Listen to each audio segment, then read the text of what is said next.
press conference today to announce not only the filing and the existence of a federal civil rights lawsuit as it relates to the death, the treatment, as well as the aftermath of Joseph Mendoza's killing at Salinas Valley State Prison, but also so that the world can hear from the family for the first time in their own words as it relates to how this tragic and preventable series of events have affected this family.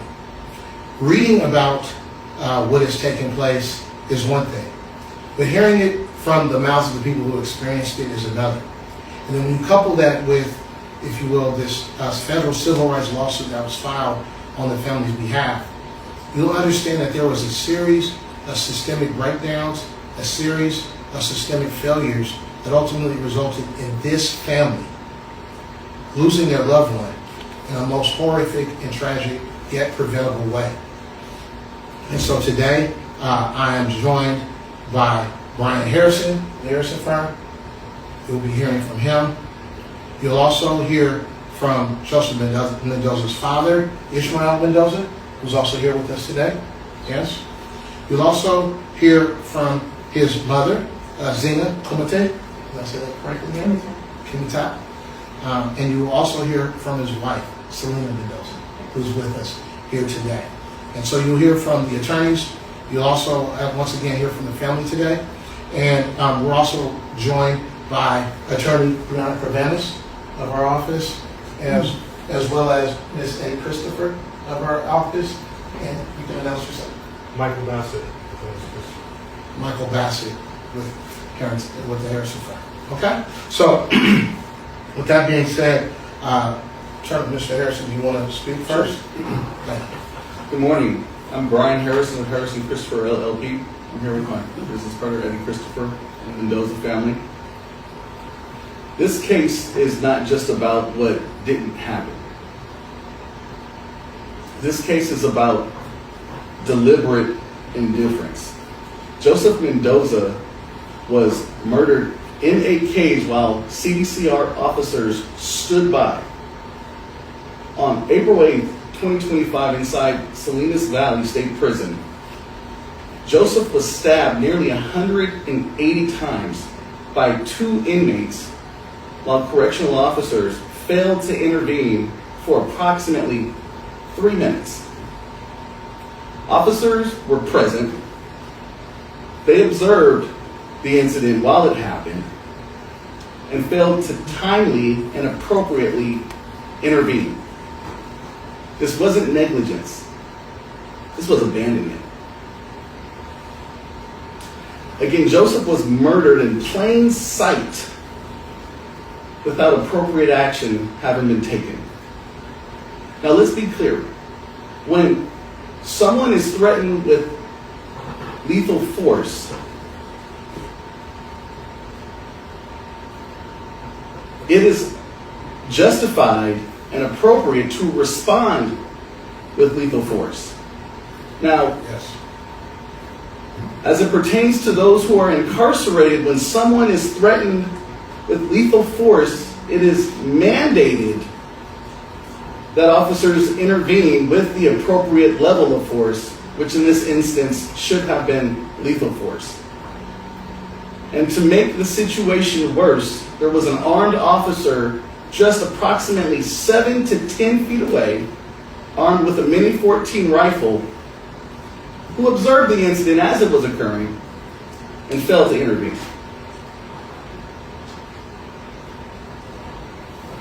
Now, what makes this more appalling is that after Joseph was killed, the staff of the CDCR, the Salinas Valley State Prison, they recorded the CCTV footage of the attack and disseminated that footage not just to their colleagues, not just to persons whom they know outside of the CDCR, but also on a multitude of social media platforms, including TikTok, YouTube, Facebook, and Instagram. So we stand here with the Mendoza family and we demand accountability and systemic reform. There's been no accountability. There's been no oversight by a governing body, and we call on the governor's office to address these concerns. Thank you. Absolutely. Thank you, Mr. Harris. At this time, Mr. Mendoza, would you like to say a few words? Yeah,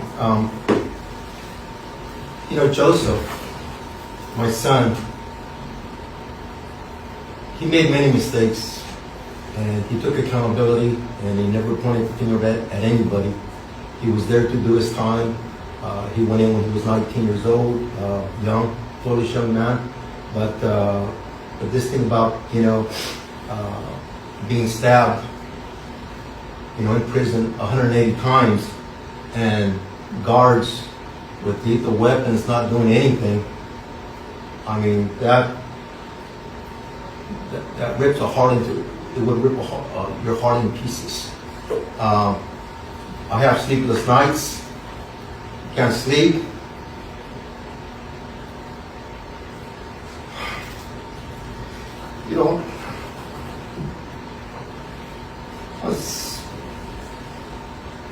On something like this, I believe that the CDCR failed him. Yes. Back in January, he requested, to be protected. He requested protective custody, Yes. and they denied him. They didn't listen to him. There was a failure to act on his behalf. So, this whole thing is just the way it happened. I'm not here for vengeance or, for revenge. I'm here to speak out because I do not want any other parent receiving a call of what happened, to their loved ones in prison. Yes, they're in prison. They're paying their debt to society.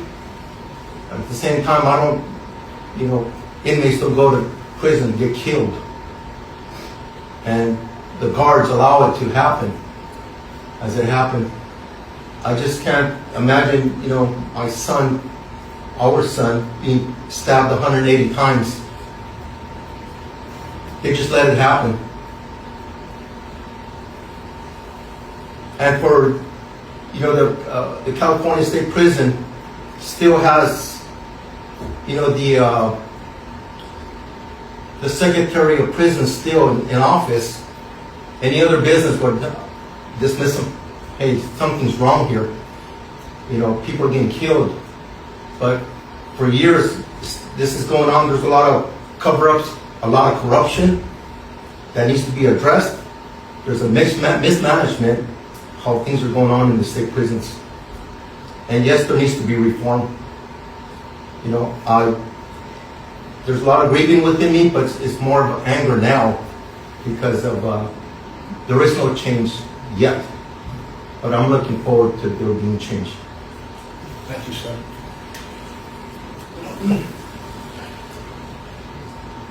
Now, we'll hear from Joseph Mendoza's mother.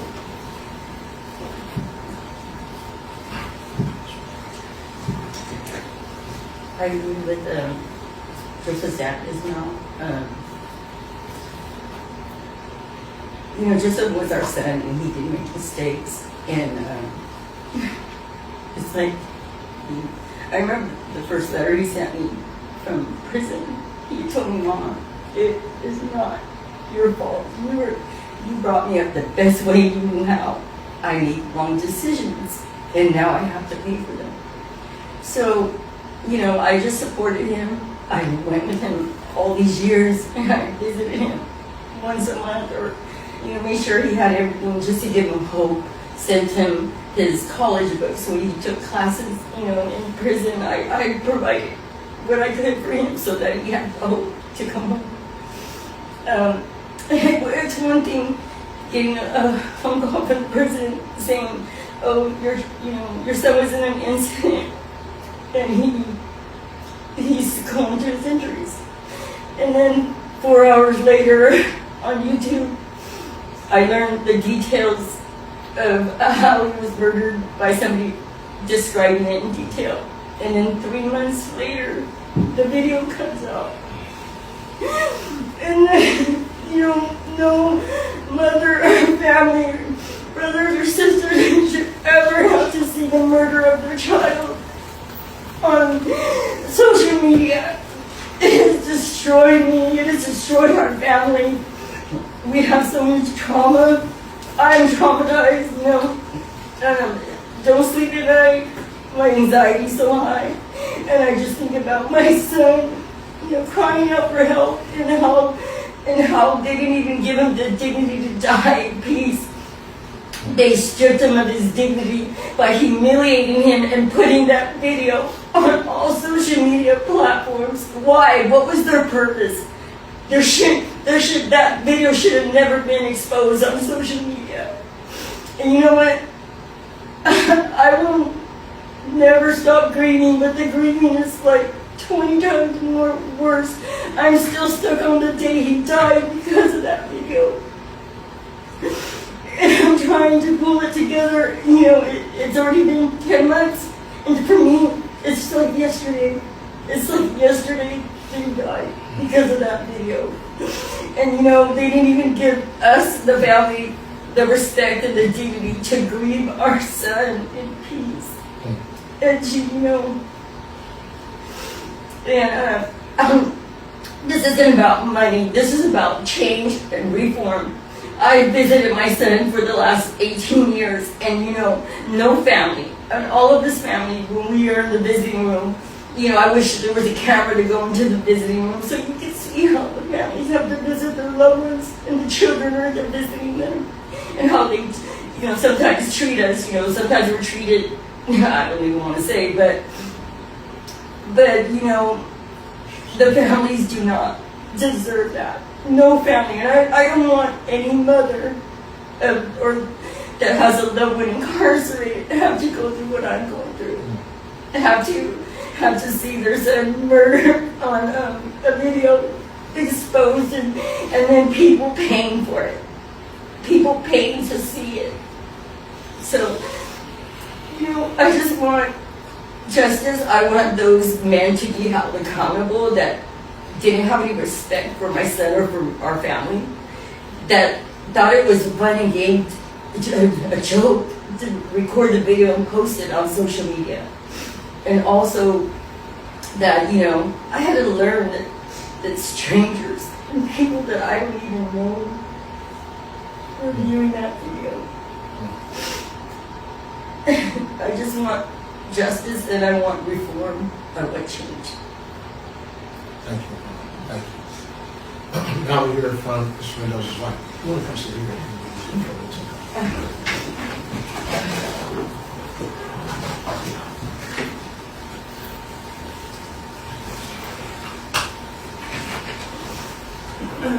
Joseph and I had our differences, it doesn't change that he was still my husband. He was a love of my life. He didn't deserve to die the way that he did. He didn't. I'll never be able to unsee that video. I actually found out that he died through the video and surfaced. At first it was just people talking about it, and I don't like seeing stuff like that, So when I seen it, and I was like, no way. And the fact that they did nothing, the fact that it was just a joke, that they just posted it like for entertainment, it goes to show the type of people that have authority in our country, the people that are supposed to be taking care of. He was in jail, in prison and serving a sentence. He was going to get out soon.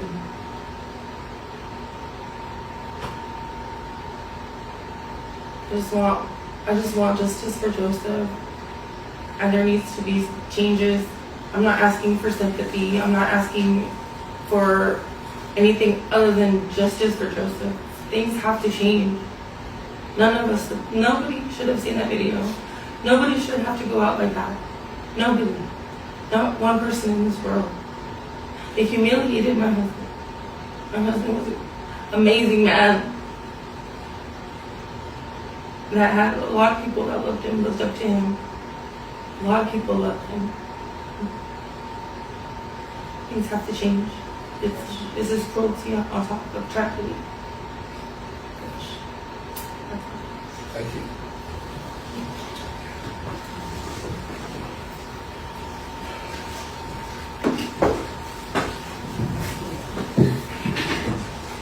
As you've heard from the family, you know,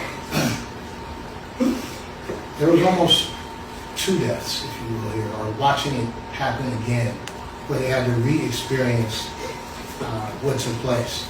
And just so we're clear, Joseph was in the care and custody of the California Department of Corrections, meaning that he was relying upon them for his well-being and his safety. And they failed. They failed in a number of different ways. One of which is when Joseph was reportedly caught with contraband in custody, the guards in that institution knew that his life was in danger. They knew that that made him a target at that point. Joseph knew that as well. And he did what we would expect anyone to do, and that we actually are taught to do from when we're a kid, which is you tell the authorities, the people who are supposed to protect you. And that's exactly what he did. The tragedy here and the outrage here is that when he let them know that his life was in danger, something that they already knew without him telling them, but he just told them anyway, requesting to be transferred out of general population and to receive protective custody, those pleas, those requests fell on deaf ears. They ignored Joseph's request, which was reasonable and foreseeable, and instead forced him to continue to live and exist in general population without the safety that he deserved and the security that he needed. And predictably, he was a target. And in a day world where people are being released out of their cells, where the likelihood of violence is much greater because people are interacting with each other, as opposed to that prison appropriately staffing and training its guards to be on high alert, in particular looking out for Joseph. These guards, when they saw him brutally attacked, stabbed with shanks, sat by essentially on their hands and did not move to action as the policy and their training requires. And foreseeably, but unnecessarily, Joseph lost his life in what is one of the more horrific ways a person can. The guards failed to intervene and use deadly force when they saw someone struggling and fighting for their lives, for survival. The guards didn't use their high-powered weapons to shoot, not even a warning shot. No shots. And there, Joseph sat struggling, clinging onto his life because of the family he loved and he expected to come home to. And then in the aftermath of this, after it has been told that he was stabbed approximately 180 times, someone thought it was a trophy to copy that video, and you can see from what was released, it's looks like a cell phone video of the closed circuit TV, as Mr. Harrison mentioned. So we know that's an inside job. We know that that's not some hacker that hacked into the prison's system and somehow extracted the video. This was someone who intentionally thought that this was entertaining, interesting, and wanted to send it to others. This family's private tragedy turned into a public spectacle